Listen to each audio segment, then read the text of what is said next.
Jealousy can be righteous? You may be thinking, what? I thought jealousy was always deemed as a sinful thing. Well, if you listen in, we'll help you learn about how you can discern whether your jealousy is righteous or not.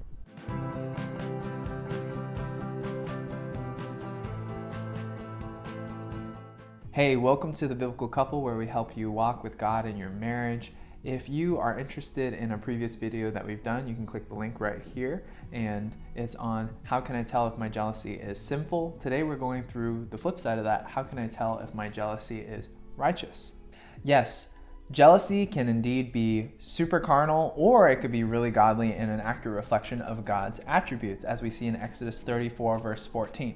Which says, "For you shall not worship any other God, for the Lord, whose name is jealous, is a jealous God." His name is jealous. And we specifically see that as God being the husband to Israel, which is a parallel of Christ being the husband to the church. But let's look at that in Zechariah chapter 8, verse 2.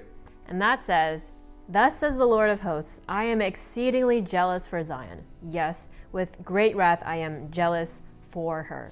Yes, exceedingly jealous. It's a function of his love. It's tied with his attributes of love, holiness, grace, mercy. All of it is tied together. And as a function of his love, he protects the object of his love and doesn't allow any other suitors to capture the attention and affection and that holy relationship between God and his chosen people. And so in the same way, we ought to have that same godly jealousy for one another, because we are reflecting the way that God has jealousy and love in his relationships. So here are some questions that you can ask yourself to discern whether your jealousy is righteous. Question number 1. Would God be jealous for this? Exactly, yeah. You want to put yourself into God's shoes and think from God's perspective, okay, would God be jealous about this? Great example you could think of is David with Bathsheba, Uriah's wife. David thinks that he gets away with adultery with Bathsheba because he commits murder of Uriah and then brings Bathsheba into his own household. And what happens there in 2 Samuel 11:27, when the time of mourning was over, David sent and brought her to his house, and she became his wife. Then she bore him a son. But the thing that David had done was evil in the sight of the Lord. And so nobody else may have batted an eyelash, but God saw and God knew. And so you want to think from God's perspective, is he going to be jealous about this?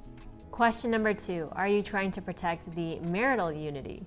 Yes. Are you trying to protect the physical unity or the emotional unity or the spiritual unity in the relationship? In terms of emotional unity, for example, it would be very right for Joanna to have jealousy, for her to have the first spot in my heart in terms of my emotional comfort.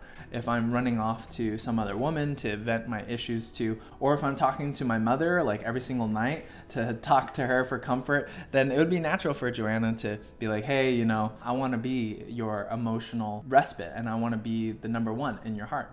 As for spiritual unity, the wives need to remember that conversely for the husband, they need to be the number one spiritual provider in their lives. And that's not to say, that the wife can't talk to pastors in the church or even ministry leaders in the church that are men. But what I am saying is that the husband should be the number one spiritual provider for the wife, and in addition, having the pastor and the ministry leaders in the church. And obviously, we're not talking about the Lord isn't number one. Obviously, the Lord is the first person that we go to, but number one in terms of human relationships. Yeah, so you want to have a healthy possessiveness over one another. And again, the line there is that you're not distrusting or anxious or being overbearing and over-controlling, but that you do have a sense of being one another's. And so one practical example of this is that anytime I'm messaging on Facebook Messenger or text message, whatever, a fellow sister in the church or a female coworker or whatever, I'm always looping Joanna into those messages, either screenshotting to her or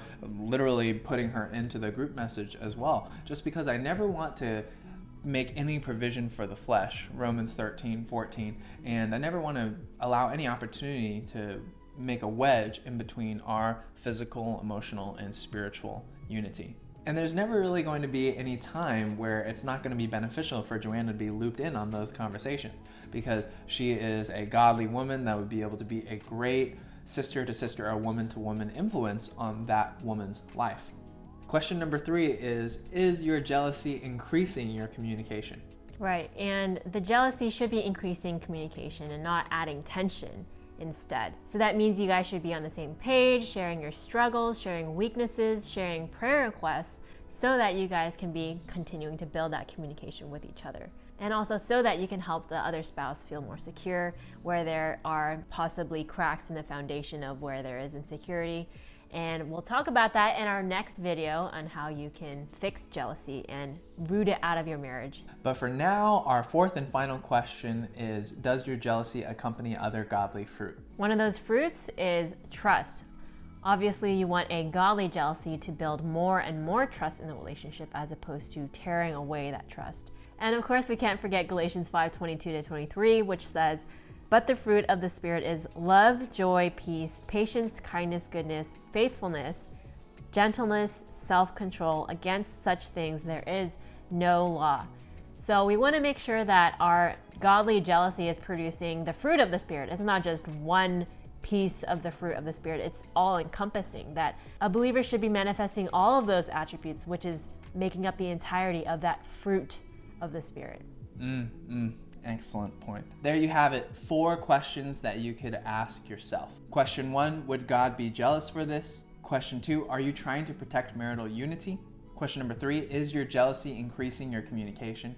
Question 4, does your jealousy accompany other godly fruit? We hope that was super helpful for you guys. If it was helpful, definitely hit the like button for us and definitely consider subscribing. We love to make these videos for you guys, and it's just getting sweeter and sweeter and more fun. Definitely comment below if there is anything that was encouraging to you guys, or if you guys have any questions, we'd love to answer them. And we would love to actually see you virtually. We have a rock solid marriage fellowship as a part of our church, Redeemer's Grace Church San Diego. We meet every first and third Sunday, 3 p.m. to 5 p.m. Pacific Standard Time. And right now we're talking about having a marriage that walks with God, specifically through family worship and building biblical friendships. You don't want to miss it. It's really fun. Don't feel intimidated at all. You're more than welcome to come, and it's just going to be a blast. And we would be able to get to meet you personally through the webcam. So you can just email us at this email right over here, rocksolid@rgcsd.com, and we can send you more information there. All right, see you guys later. See you guys. We're going to talk about jealousy is righteous.